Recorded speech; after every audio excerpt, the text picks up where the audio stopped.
स्वर्गीय उमेश कडोळे यांच्या स्मृती जपल्या जातात. कारंजेकरांच्या घराघरात मनामनात कारंजा लाड.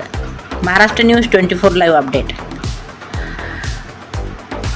बालपणापासून तर तरुण वयापर्यंत कारंजा येथील स्वर्गीय उमेश कडोळे यांनी कितीतरी धार्मिक व आध्यात्मिक रचना केलेल्या आहेत.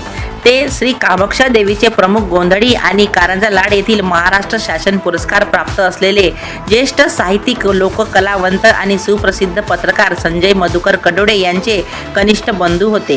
त्यांनी लिहिलेल्या आरत्या, भजन आणि गोंधळ गीते पंचक्रोशीतील गोंधळी लोककलावंत आपल्या कार्यक्रमातून गात असतात. तर त्यांनी लिहिलेल्या श्री कामाक्षा देवीच्या आरत्या नवरात्रोत्सवात घरोघरी गायल्या जातात.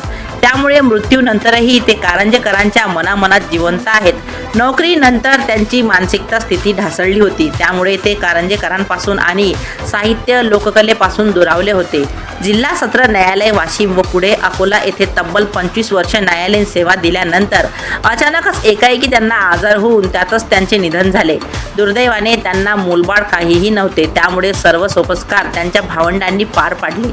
त्यांच्या निधनाने म्हातारपणी त्यांच्या आईचा एक आधार गेला. वडील भावाचा लक्ष्मणासारखा भाऊ गेला, तर मित्रमंडळींचा मित्र आणि कारंजेकर मातृभक्तांचा एक अष्टपैलू साहित्यिक व सच्चा लोककलाकार गेला. त्यांना वंशवृद्धीसाठी मूलबाळ काहीही नव्हते, परंतु त्यांच्या धार्मिक आणि आध्यात्मिक साहित्यिक रचनांद्वारे ते दीर्घकाळ अमर झाले आहेत. त्यांचा नावलौकिक कायम राहणार आहे. कारंजा लाड येथील आदिशक्ती श्री भिला मातेचे मंदिर कारंजा शहरात व्हावे ही त्यांची इच्छा होती व इसवी सन 2007 मध्ये ते मंदिर झाले देखील. या मंदिराचे संस्थापक अध्यक्ष देवमन मोरे यांचे ते लाडके मानसपुत्र होते.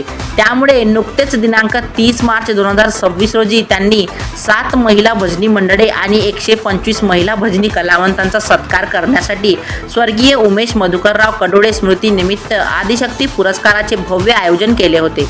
हे सर्व पुरस्कार स्थानिक आमदार सईताई डहाके, महाराष्ट्र राज्य पत्रकार संघ मुंबईचे प्रदेश अध्यक्ष निलेश सोमानी, माजी नगराध्यक्ष संजय काकडे, नगरसेविका कुसुम काकू अगम, नगरसेविका चंदाताई कोळकर आणि नगरसेविका कांचनताई डेंडोडे यांच्या हस्ते महिलांना देण्यात आले.